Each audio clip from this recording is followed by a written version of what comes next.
Notes and observation from initial handling. In test firing with 6 full magazines using 2 3/4 inch 3 dram equivalent 12 gauge shells, the gun worked flawlessly for me. I load the magazines similar to the way I handle my military magazines from my military days, and I always tap magazines, usually on my helmet or steel pot, to make sure that all these shells are all the way to the rear of the magazine. I had no loading or firing problems after doing this. However, did have one civilian friend that I asked to load and fire the thing, and on the second round he had a misfeed where the shell did not go directly into the chamber. To clear that, we removed the magazine, pulled the bolt all the way back and locked it, and allowed the round to fall out of the loading well of the firearm.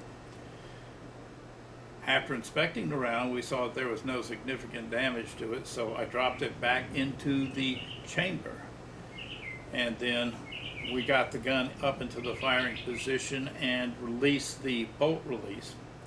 The bolt shot forward as you would expect, and not being inhibited by the magazine or the loading and stripping from the magazine and loading into the chamber of the shell, the bolt closed very rapidly. And when it did, the gun slam fired. Well, after disassembling the gun for cleaning, I noticed that this bolt carries a very large and substantial firing pin. So if you release the bolt without a magazine and close it on a loaded chamber, slam fire is possible because the inertia which builds up inside the firing pin appears to be enough to cause the gun to fire when the bolt slams closed behind the loaded round. For that matter, or because of that, I strongly recommend that you always load this gun using the magazine. During the second disassembly of the gun, like I said before, the muzzle brake unscrewed from the cylinder choke portion of the choke right here. There's an additional thread up here, and there is a rim that is behind that thread.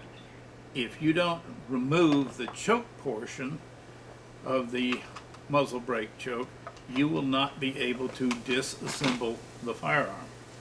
And I found that a strap wrench, in particular this small strap wrench I have right here, there you have it.